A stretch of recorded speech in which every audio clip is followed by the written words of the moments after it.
आनंद कमलेश त्रिपाठी और आपने मुझे बिंदास पर देखना शुरू कर दिया है। मित्रों, एक नई फिल्म आ रही है जिसकी चर्चाएं बहुत ज्यादा सोशल मीडिया पर आजकल हो रही हैं। जी हाँ, फिल्म का नाम है the diary of waste Bengal, जिसके निर्देशक सनोज मिश्रा साहब इस वक्त हमारे साथ हैं। और सनोज मिश्रा ने थोड़े दिन पहले ही मुंबई में एक प्रेस कॉन्फ्रेंस के दौरान कहा था कि उन्होंने जो कुछ भी इस फिल्म में लिखा है या दिखाने की कोशिश की है वो उन्होंने खुद देखा है और वहां जाकर उन चीजों को महसूस किया है।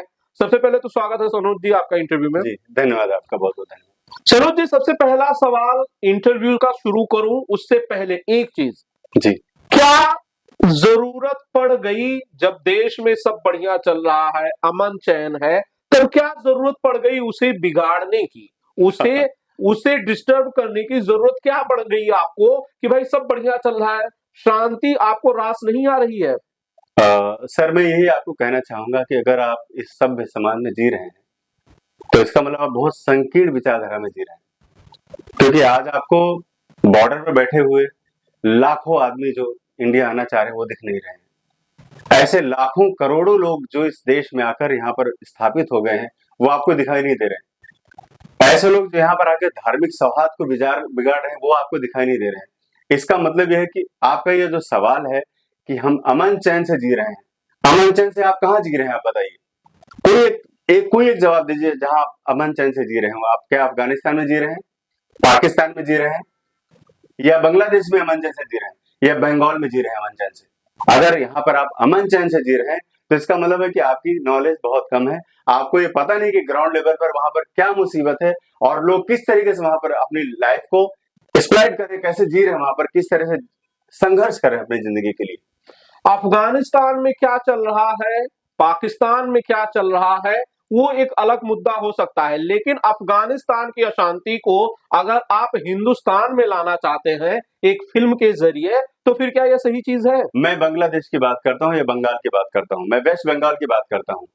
आप ये देख लीजिए सिनेरियो, आप पहले से आप सेट कीजिए कि जब देश आजाद हुआ उसके बाद से लेकर आज के हालातों में जो परिवर्तन हुआ है हमारे देश के अंदर, चाहे कश्मीर रहा हो, चाहे नू हो, चाहे मेवात हो, केरल हो, तमिलनाडु हो, कोई भी हो, और फाइनली मैं बोलूंगा वेस्ट बंगाल हो, जहां पर सिर्फ वोट बैंक के लिए किसी खास वर्ग विशेष, एक जाति या धर्म को एक खुश करने के लिए जो एक पॉलिसी बनाई गई है, जो चीजें बनाई गई हैं, क्या आप उससे सहमत हैं?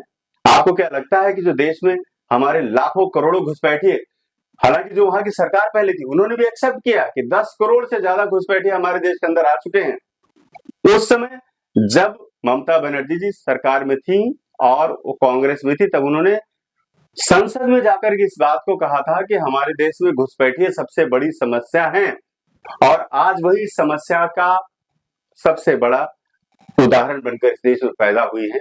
और वो जो इस देश के लिए जो कर रही है, जो बंगाल के लिए कर रही है, क्या वो उचित है? आपने सरकारी आंकड़े देखे हैं क्या कि इतने सालों में कितना सारा बाहर का जो विदेशी जो लोग हमारे देश में हमारे जो एंट्री किया है, कितने सारे लोग हमारे यहाँ आए और हमारे देश के लिए, सुरक्षा के लिए, विकास के लिए, वो किस तरह से हमारे लिए मुसीबत है, खतरा है, आपने महसूस किया है क्या? अगर बंगाल के बारे में आप कुछ नहीं बोल सकते, नहीं जानना चाहते, या एक पक्षी आपकी विचारधारा है तो अलग बात है, लेकिन बंगाल आज की तारीख में हमारे देश का और विश्व का सबसे बड़ा ज्वलंत मुद्दा है। जिस बंगाल की आप बात कर रहे हैं, वेस्ट बंगाल की आप बात कर रहे हैं, जिस ममता बनर्जी की आप बात कर रहे हैं, वो लोकतांत्रिक तरीके से चुनी गई एक सरकार है। वो जो फैसले लेती हैं वो with in the parliament limit लेती हैं, देश के कानून और संविधान के तहत लेती हैं। और अगर ममता बनर्जी अच्छा काम नहीं कर रही होती, ठीक काम नहीं कर रही होती, तो क्या इतने सालों से लगातार 2-3 टर्म से वो रिपीट हो रही हैं? हाल फिलहाल के लोकसभा इलेक्शंस में सबसे बड़े पार्टी के तौर पर वो बंगाल में नजर आई है, बीजेपी जैसी रूलिंग पार्टी को उन्होंने टफ फाइट दी है। तब क्या ये संभव था अगर इतनी सारी कमियां ममता बनर्जी में होती? सर दो पक्ष हैं इसके, दोनों पक्ष आपके सामने रखना चाहूंगा मैं। पहला पक्ष ये है कि हमारे यहाँ जो घुसपैठिए बांग्लादेश में आए, बांग्लादेश से जो आए बंगाल में, उनको वोटर आईडी और सरकारी सहूलियत देकर बचाकर अपना वोट बैंक बनाया गया। पहला तो ये। दूसरी चीज ये थी कि वहां पर जो दमनकारी नीति थी, ये जो बात आप कह रहे हैं सनोज जी, ये जो बात आप कह रहे हैं, ये बात अगर आप साबित नहीं कर सके तो एक और केस ममता बनर्जी सरकार आपके खिलाफ करेगी और आपको यहां से मुंबई, जहां आज आप बैठे हुए हैं, यहां से पुलिस आएगी, बंगाल में आपको लेके जाएगी और आपको जेल हो जाएगी। आपको जेल जाने से डर नहीं लगता? नहीं, मुझे डर नहीं लगता, बिकॉज ऑफ क्योंकि मैं सच बोल रहा हूँ और सच यही है जो पूरी दुनिया जान रही है कि आज की तारीख में लाखों नहीं करोड़ों की संख्या में जो तादाद थी वो बांग्लादेश से निकलकर बंगाल में आई और वहां से पूरे देश में फैल गई, जिसको वहां की आइडेंटिटी और वोटर कार्ड देने वाली वहां की स्थानीय सरकार थी, जिसने अपने वोट बैंक के लिए, क्योंकि हमारे लिए काम करेंगे, वोट बैंक के लिए काम करेंगे, इसलिए आज तानाशाही की जो सरकार चली वो इसीलिए है कि हम तानाशाह हैं, क्योंकि हमको पता है कि हम हार नहीं सकते, क्योंकि हमारे साथ एक बहुत बड़ा वोट बैंक है। इस पॉलिसी को लेकर के जो सरकार काम कर रही है, पहला तो वोट बैंक ये हो गया कि हमने बहुत सारे विदेशियों को अपने यहाँ बसा लिया, और दूसरा हुआ कि जो विदेशी आए यहाँ पर वो क्रिमिनल थे पहले से ही, क्योंकि बर्मा में लोगों को मारकर भाग रहे थे, बांग्लादेश में वहां भी लोगों को मारकर भाग रहे थे, और इंडिया में जो उनको खाने का थोड़ा सा भी साधन मिल जाएगा तो इसके बाद वो क्राइम पर ही आएंगे। आज की तारीख में नूह में, मेवात में, मेरी बात पूरी होने दे, नूह में, मेवात में, उत्तराखंड में या किसी भी छोटे भी शहर में आप चले जाओगे तो ऐसे तादाद, ऐसे लोगों की संख्या वहां पर आपको मौजूद मिलेगी जो इस देश के लिए, इस समाज के लिए खतरा है। मैं आप लोगों से ये कहना चाहता हूं कि इस इंटरव्यू के दौरान, इस इंटरव्यू में जो भी बातें कह रहे हैं वो निर्देशक सनोज मिश्रा जी की अपनी बात है, वो उनकी पर्सनल राय है, मेरा या चैनल का इसमें कोई भी जरूरी नहीं है कि मैं इनकी बातों से एग्री करता हूं। जो भी एजेंसीज है जो इंक्वायरी करना चाहती है, जो एक्शन लेना चाहती हैं, वो सोनली इनके ऊपर ले सकती हैं। मैं उनके लिए जिम्मेदार नहीं हूं और मैं उसके लिए जिम्मेदार ठहरा बिल्कुल मैं जिम्मेदार हूं, और इस देश का अगर ऐसी कोई बात आती है तो इस देश का सबसे बड़ा अगर राष्ट्रद्रोह का भी मेरे ऊपर इल्जाम लगता है तो उसके लिए मैं तैयार हूं। सनोज जी, आपके इंटरव्यू करने के दौरान मुझे ये लग नहीं पा रहा है कि मैं कंफ्यूज हो गया हूं। मैं खुद कंफ्यूज, दुविधा वाली स्थिति में आ गया हूं। मैं समझ नहीं पा रहा हूं कि भाई एक फिल्म मेकर का मैं इंटरव्यू कर रहा हूं या किसी पार्टी के नेता का इंटरव्यू कर रहा हूं। ये थोड़ी सी दुविधा मन में हो गई है। एक बात आप समझ लीजिए, मेरी फिल्म है the diary of waste Bengal, जिसके प्रोड्यूसर हैं श्री वसीम रिजवी जी, जिनका अभी नाम है जितेंद्र नारायण सिंह त्यागी जी। ठीक है, ये पहला सिनेरियो है। दूसरी चीज ये है कि ये फिल्म जिस बजट में बनी है, अगर ये किसी पॉलिटिकल एजेंडा के थ्रू बनती है, किसी पार्टी के थ्रू बनती, तो इसका बजट कई करोड़ होता। और इस फिल्म में बहुत सारे बड़े बड़े आर्टिस्ट होते, अक्षय कुमार, सलमान खान, शाहरुख खान, ऐसे लोग होते। अगर किसी एजेंडे के थ्रू बनती तो मैं आपको क्लियर करना चाह रहा हूं, हमने इस फिल्म को बनाने में मुझे 3 साल क्यों लगे, क्योंकि इसके लिए हमें फंडिंग इकट्ठा करनी थी। हमें एक तिनका जोड़कर इस फिल्म को हमने इकट्ठा किया, और जब राष्ट्रवादी लोग जुड़े साथ में, चीजें आगे बढ़ी, उन तिनकों को जोड़कर जब हमने इकट्ठा किया तब ये फिल्म तैयार हुई, the diary of waste Bengal, जिसमें किसी पॉलिटिकल पार्टी का कोई भी नुमाइंदा ऐसा नहीं बोल सकता कि मैं इसका हेल्पर हूं या मैंने इसको हेल्प किया, कोई सहयोग किया, कुछ कोई नहीं बोल सकता। हाँ, दूसरी बात, अगर कोई बोलता है कि ये बंदा संघ का है या बीजेपी का है या किसी का है या कोई भी पार्टी का बोल सकता है, तो मैं बोलूंगा अगर मैं बीजेपी का हूं या संघ का हूं, ठीक है, मैं मानता हूं मैं संघ का हूं, ठीक है, लेकिन क्या संविधान में ऐसा लिखा है कि संघ का कोई भी आदमी फिल्म नहीं बना सकता? आप मुझे बताइए। बिल्कुल नहीं लिखा है। अगर मैं संघ का हूं तो मैंने फिल्म बनाई है, लेकिन संविधान में जरूर लिखा है कि कोई भी आदमी इस देश के लॉ एंड ऑर्डर को, इस देश में जो दो समुदायों के बीच खाई है उसे नहीं बढ़ा सकता है, उसे नहीं बढ़ाना चाहिए। संविधान में लिखा है। मैंने सिर्फ सच बोला, मैंने सिर्फ सच बोला। ये आपका सच है सर? नहीं, ये दुनिया का सच है, मीडिया का सच है। अगर आप मीडिया से जुड़े हैं तो आप खुद चीजों को, आंकड़ों को देखिए। मेरे आंकड़े तो बहुत छोटे हैं। आप आंकड़े अगर देखेंगे, आज की तारीख में बॉर्डर पे कितने लोग बैठे हुए हैं, कितने लोग मर रहे हैं, कितने मंदिरों में आग लगाई गई है, जबकि बांग्लादेश में जो अभी जो रेवोल्यूशन हुआ था, जो क्रांति आई थी, जो बोलते हैं हमें बदलना था सबको, उस बदलाव में हिंदुओं का कोई भी अस्तित्व नहीं था। वो बेचारे थे, लेकिन उसके बावजूद रिजर्वेशन की उसी इस आंधी ने जिस तरह से लोगों को एक्सप्लॉइट किया है, जैसे लड़कियों को नंगा किया है, जैसे लोगों को मारा है, जैसे सामूहिक बलात्कार किया है, तो ये किसी इंसानियत के लिए मुझे तो नहीं लगता कि कोई एफर्ट कर सकता है कि हाँ इंसान ऐसा कर सकता है। और आज की तारीख में बॉर्डर पे कितने लाख लोग बैठे हुए हैं, नंगे, भूखे, प्यासे, बच्चे सड़ रहे हैं, उनके पास दूध की बोतल नहीं है, पानी नहीं है। आप इसको क्या बोल सकते हैं? क्या मैं इसको ना बोलूं? मैं इसको बोल सकता हूँ, मैं इसको बोल सकता हूँ। 4 दिन पहले तक आपकी फिल्म का कोई जिक्र नहीं था, जैसे ही बांग्लादेश में डिस्टर्बेंस गलत बात है हुई। सर। सुन लीजिए मेरी बात, सर गलत बात है। मेरी बात सुन लीजिए भाई साहब, मेरी बात सुन लीजिए सनोज मिश्रा जी, मैं आपको बोलने का पूरा मौका दूंगा। 4 दिन पहले तक जब बांग्लादेश में डिस्टर्बेंस नहीं शुरू हुई थी, आपकी फिल्म का जिक्र नहीं था। 4 दिन के अंदर जैसे ही बांग्लादेश में डिस्टर्बेंस शुरू हुई, सनोज मिश्रा जी, आपने फिल्म की चर्चाएं शुरू कर दी, प्रेस कॉन्फ्रेंस शुरू कर दी और बंगाल के खिलाफ आपने बोलना शुरू कर दिया। मौके का सही फायदा तो आपने उठाया सनोज मिश्रा जी। मुझे कोई फायदा नहीं उठाना है। आप ये जानिए कि करोड़ों रुपए इस फिल्म में लगे हुए हैं, जिसमें पूरी इज्जत, ब्याज और कितना कुछ दांव पे लगा हुआ है आपको नहीं पता है। क्योंकि हम इस देश के आवाज को बुलंद करना चाहते हैं, हम इंसानियत को आगे बढ़ाना चाहते हैं और हम वो मैसेज देना चाहते हैं दुनिया में, जो लोग चाहते हैं कि पूरी दुनिया पीसफुल बने। और ये बुंदा जो आपने बोला 4 दिन पहले जब हुआ, 4 दिन पहले आप रिकॉर्ड उठाकर देखिए, 1 साल पहले हमारी पूरी यूनिट के ऊपर एफआईआर दर्ज हुई बंगाल सरकार की तरफ से।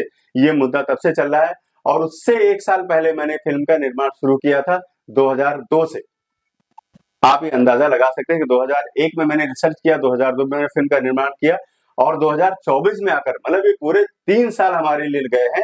तो इन 3 सालों में आप बोले कि हमने 3 दिन पहले हमने डिस्कस शुरू किया, चर्चा शुरू की, तो ये गलत बात है, पूरी तरह से गलत है। और मैं कभी भी इसको नहीं मानूंगा, क्योंकि मेरी फिल्म इलेक्शन से पहले रिलीज होने जा रही थी, लेकिन उसके बावजूद इलेक्शन कमीशन ने बोला कि नहीं, ये लॉ एंड ऑर्डर है और दिक्कत हो जाएगी, प्रॉब्लम हो जाएगी, और ये कहकर उन्होंने मेरा सर्टिफिकेट रोक दिया। और इलेक्शन के बाद जब उन्होंने मुझे सर्टिफिकेट इशू किया है, तब हम इस फिल्म को लेकर के आ रहे हैं। अच्छा सनोज जी, एक सवाल का मेरे जवाब दीजिए, एक सवाल का मेरे जवाब दीजिए जी। फिल्म बन के तैयार है रिलीज के लिए।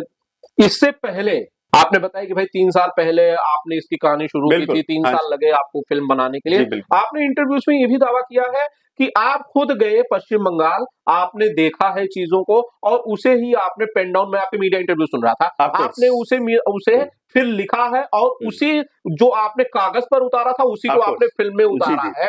आपने जब आप पश्चिम बंगाल गए थे तो आपने देखा कि भाई बॉर्डर पार करके रोहिंग्यास जो है वो हिंदुस्तान में आ रहे हैं। आपने देखा क्या कि कोई भी दूसरे धर्म का आदमी किसी लड़की के साथ कोई गलत काम कर रहा है, ये आपने अपनी आंखों से देखा? अगर देखा है तो प्लीज कब देखा है और इसका साक्ष्य क्या है वो कैमरे पे दे दीजिए। अब आप सुनिए, पहली बात तो ये कि मैं 2001 में जिस वक्त लॉकडाउन और सब सारी चीजें चल रही थी उसमें मैं बंगाल गया था, और उसके पहले भी मैं लगातार वहां पर 4-5 फिल्में as a assistant director Bengali फिल्में कर चुका था। बंगाल मेरे लिए कोई नया नहीं है, या बंगाल मेरे लिए कोई अफगानिस्तान नहीं है, बंगाल अभी भी मेरे लिए पाकिस्तान नहीं है, बंगाल मेरे लिए अभी भी पश्चिम बंगाल ही है, आज भी मेरे लिए वही है, हमारे देश का हिस्सा है और मैं उससे उतना ही प्यार करता हूँ। और वहां पर मेरे उतने ही फॉलोवर है जितने उत्तर प्रदेश में और मुंबई में। कभी भी आप उसे डिफेम कर रहे हैं? नहीं, डिफेम कभी नहीं कर सकता हूँ, मैं आईना दिखा रहा हूँ सर। अब आपने क्या सवाल किया है कि आपने वहां रहने के बाद क्या रिसर्च किया, तो मैं 2001 में जब एक वहां पर किसी एक इवेंट में गया था, जज था वहां पे, और मैं घूमने के लिए जब गया, और उसके पहले 8 साल पहले मैं जा चुका था, 8 साल का गैप था मेरे बीच में। 8 साल के बीच में नहीं देखा क्या वहां पे क्या सिस्टम खराब हुआ, क्या चीजें डिस्टर्ब हुई, लेकिन 8 साल के बाद जाने के बाद जब मुझे बॉर्डर एरिया में जाना हुआ तो मैंने वहां पर देखा कि बॉर्डर कैसा है, वहां पर जो लोग रहते हैं वो कैसे हैं, और वहां का इतिहास क्या था और भूगोल क्या है। इतिहास जो था बॉर्डर का तो बंगाली था, और भूगोल आज की तारीख में जो था वो पूरा इस्लामिक था वहां पर, क्योंकि बाहर से आए हुए लोग वहां पर बस चुके थे, लेकिन उस इतिहास के बहुत सारे हिस्से जो वहां पर मौजूद थे, अंश जो मौजूद थे, उन्होंने मुझे इस फिल्म को बनाने के लिए प्रेरित किया कि मैं इस पर फिल्म बनाऊं। सोचिए, जिस बंगाल में आप जाकर रहते थे, जिस बंगाल में आपने कई सारी फिल्में की, एक तरह से आपकी कर्मभूमि थी, आज आपने उसी बंगाल को बदनाम करने के लिए उस पर एक फिल्म बना दी, the diary of waste Bengal. सरकार तो यही कहती है। गलत सवाल है सर, मैं कभी भी उस बंगाल को बदनाम करने के लिए नहीं, डायग्नोस करने के लिए। बीमारी होती है तो हमें इसको डायग्नोस करके उसका इलाज करना चाहिए, और ये सबसे बड़ी चीज अपने अंदर भी है। अगर हम बीमार हैं और उसको हम बोले नहीं हम हेल्दी हैं, हम बहुत खुश हैं, हमारे अंदर कुछ नहीं है, हम चल नहीं पा रहे हैं, हम सांस नहीं ले पा रहे हैं, और हम डॉक्टर को बीमारी नहीं बता पा रहे। तो ये मैंने काम किया है, उसको डायग्नोस करके उस बीमारी को लोगों के सामने लाने की जो मेरी मुहिम है वो यही है कि बंगाल आज की तारीख में बीमार है, रुग्ण है, उसको जरूरत है ट्रीटमेंट की, उसको जरूरत है धार्मिक तुष्टिकरण के आधार पे ना लेकर एक इंसानियत के आधार पे आगे बढ़ने की, और उसको जरूरत है एक ऐसे देश की स्थापना करने की जहां पर तुष्टिकरण की बात ना हो, वो एक ऐसा स्टेट बने, ऐसा प्रदेश बने जहां पर सबकी आवाज सुनी जाए, और खासतौर पे उस लोकल ऑडियंस की, जो लोकल लोग वहां पर रह रहे हैं, जो लोकल लोग वहां पर जिंदगी जी रहे हैं अपनी, जिनका पूरा इतिहास भूगोल वहीं से जुड़ा हुआ है, वहां पर एक विदेशी आदमी आकर और वहां पर बस जाते हैं लोग, उसके बाद उनकी बहनों बेटियों के साथ सामूहिक बलात्कार करते हैं, उनके साथ लव जिहाद करते हैं। ये मुद्दा सबसे बड़ा है आज की तारीख में बंगाल में।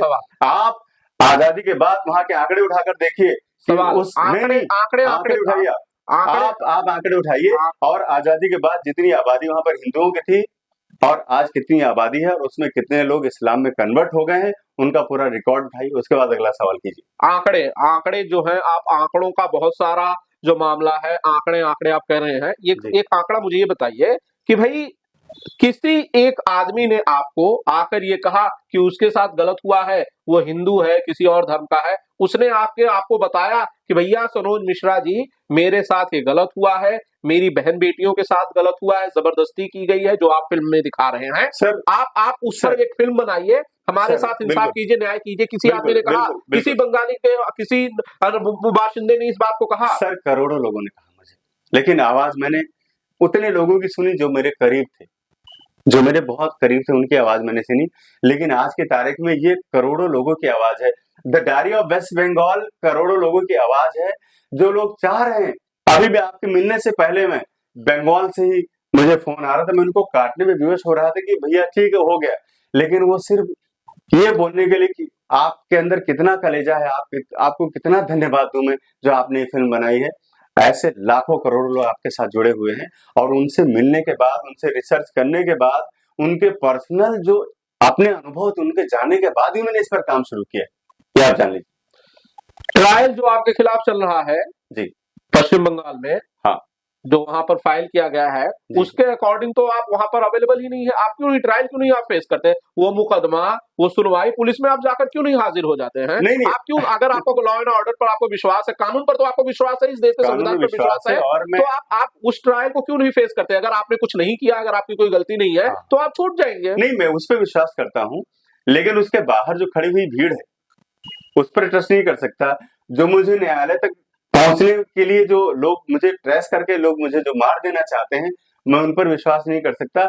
न्यायालय के बाहर जो भीड़ खड़ी होती है वहां पर तो कोई सुरक्षा नहीं होती। पुलिस होती है, पुलिस अगर ऐसी सुरक्षा पुलिस पर आपको सरकार पर विश्वास नहीं है। ऐसे सैकड़ों लोग मारे जा चुके हैं, ऐसे सैकड़ों लोग मॉब लिंचिंग का शिकार हो चुके हैं, जो इस तरह के ट्रायल में गए थे, ट्रायल में पहुंचने से पहले उनकी मॉब लिंचिंग हो गई। आप रिकॉर्ड उठाकर देख लीजिए।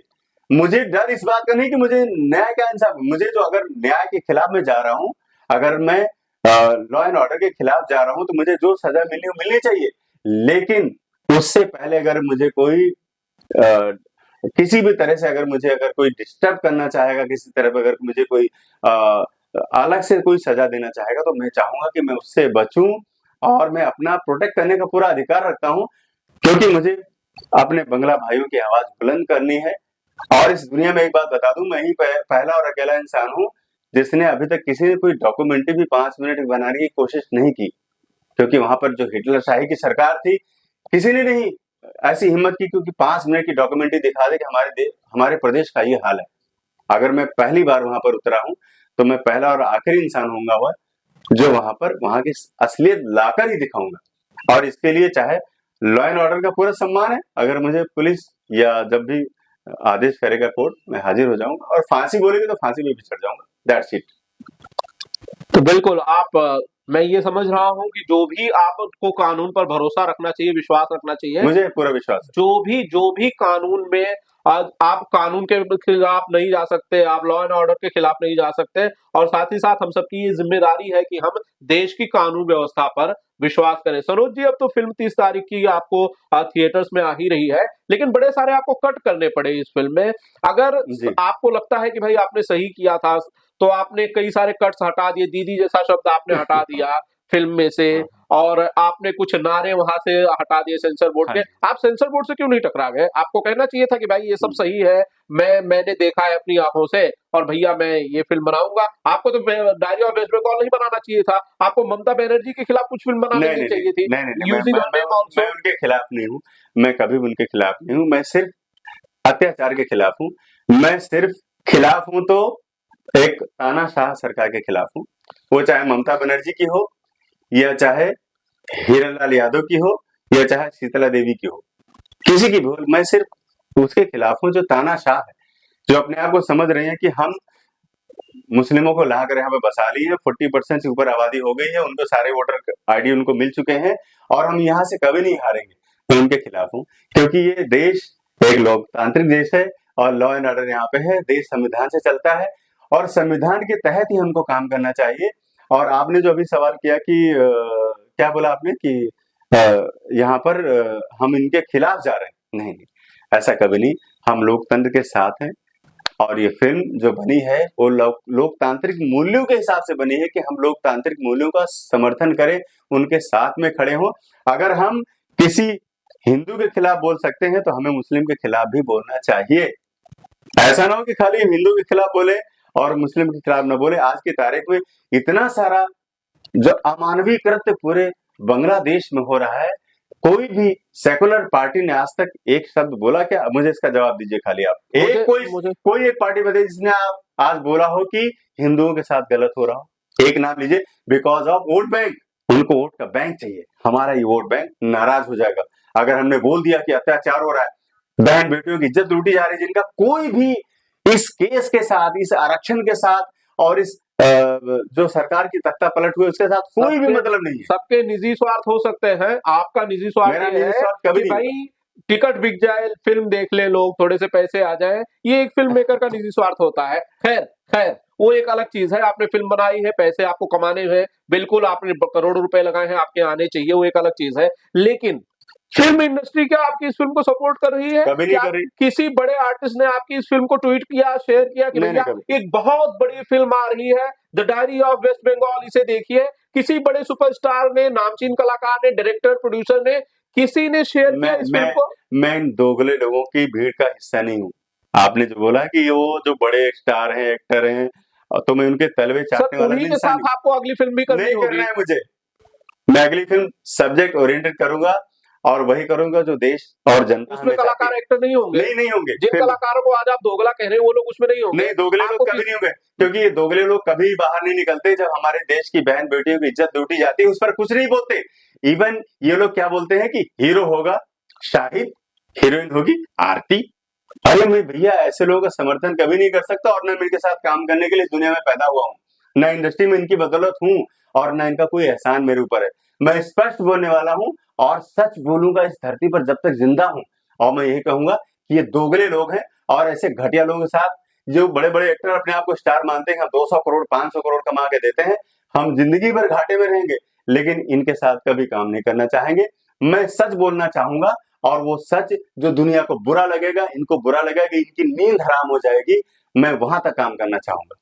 सर, हो सकता है कि फिल्म तो आपकी 30 तारीख को रिलीज है, मैं वैसे दुआ करता हूं कि ऐसा ना हो, लेकिन 30 तारीख से पहले हो सकता है पश्चिम बंगाल की पुलिस आए, आपको कहीं से भी हिंदुस्तान के किसी भी कोने से पकड़ के ले जाए, अरेस्ट कर ले। हो सकता है आपकी फिल्म का रिलीज भी रुक जाए, हो सकता है सर। नहीं, रिलीज तो नहीं रुकेगा, लेकिन मुझे अगर पुलिस पकड़ के ले जाएगी, अगर मुझे जेल में डाल देगी, तो मैं इसके लिए मेंटली प्रिपेयर हूँ।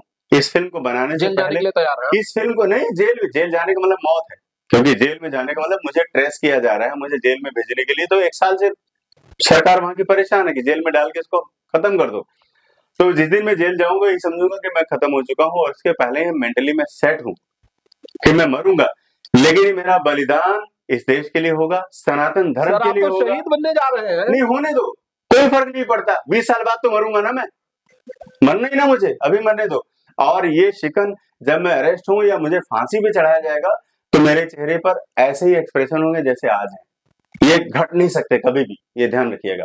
सोचिए सर, आप खुद को शहीद डिक्लेयर कर रहे हैं, आपकी शख्सियत इतनी बड़ी है जिसके खिलाफ एक डेमोक्रेटिकली चुनी हुई, लोकतांत्रिक तरीके से चुनी हुई सरकार आपके पूरा खिलाफ काम कर रही है, पूरा पुलिस प्रशासन आपके खिलाफ पड़ा हुआ है, आपके पीछे पड़ा हुआ है। सोचिए सनोज मिश्रा जी, आपकी कितनी बड़ी शख्सियत है सर। नहीं, मेरी कोई शख्सियत नहीं सर, मैं बहुत छोटा सा इंसान हूँ और मैं सिर्फ मेरे जो बड़े भाई हैं श्री वसीम रिजवी जी, उन्होंने जिंदगी में सच बोला सबसे पहला, मैं उनको फॉलो करता हूँ बस, और मेरा कोई वजूद नहीं है। मैं सिर्फ मानव मात्र के लिए, मैं समाज के लिए और सांप्रदायिक सौहार्द के लिए काम कर रहा हूँ। जिस धर्म में कट्टरता है कि गला काट दो, नाक काट दो, ये काट दो, ऐसा बोले ये कर दो, मैं उसके खिलाफ हूँ। वो धर्म जो दुनियादारी सिखाता है, जीना सिखाता है, मैं उसके सपोर्ट के लिए काम कर रहा हूँ। वो चाहे जैनिज हो, चाहे बुद्धिस्ट हो, चाहे इस्लाम हो, जो भी व्हाटएवर, मुझे नहीं पता, लेकिन जो काटना, मारना, खून करना, जिहाद करना और अपने पूरे वर्ल्ड में मेरी ही हुकूमत चले, ये जो आइडियोलॉजी रखते हैं, मैं उसके खिलाफ हूँ। सोचिए, आपने तो पूरी के पूरे एक मजहब को ही कटघरे में लाकर खड़ा कर दिया, उसे मर्डरर बता दिया, उसे खूनी बता दिया, उसे न जाने क्या कुछ कह दिया। अगर एक पर्टिकुलर मजहब ही आपकी फिल्म का बायकॉट कर दे, अगर वो ना देखने जाए, तो मुझे नहीं लगता है कि आपके पास थिएटर्स में ऑडियंस होगी या ना के बराबर होगी सर। मैं सर राष्ट्रवादियों के लिए काम कर रहा हूँ। हमारे देश का जो राष्ट्रवादी मुसलमान है, जिसको पता है कि विदेशी घुसपैठिए आकर उनके संसाधन पर कब्जा कर रहे हैं, उनकी चीजों का उनका हक मार रहे हैं, अगर उनको इस बात का एहसास है, उनको ये पता है कि मुस्लिम हो और तुम हिंदू हो, अगर आपको कोई तकलीफ होती है तो मुझे भी तकलीफ होगी। मैं ऐसे राष्ट्रवादी मुसलमानों के लिए ही इस फिल्म में काम कर रहा हूँ, मेरा ही मानना है सर। चलिए, आपके अनुसार, आपके मुताबिक राष्ट्रवादी की जो परिभाषा है वो शायद बहुत अलग है। खैर सनोज जी, शुक्रिया बातचीत के लिए, काफी लंबा इंटरव्यू खींच गया, और मैं उम्मीद करूंगा, दुआ करूंगा कि भाई अगली फिल्म आप एक बढ़िया फिल्म बनाएं, और शायद ऐसी कोई इससे भी भयानक अगली फिल्म बनाने वाले हैं। एक और विवाद नहीं, सच, एक और सच जो आप एक्सेप्ट नहीं करेंगे, वो सच। चलिए, मैं अगले इंटरव्यू में उसकी बात करूंगा। शुक्रिया बातचीत के लिए। तो कैसा लगा इंटरव्यू, प्लीज कमेंट करके हमें जरूर बताइएगा। और the diary of waste Bengal आ रही है 30 तारीख को थिएटर्स में। Thank you.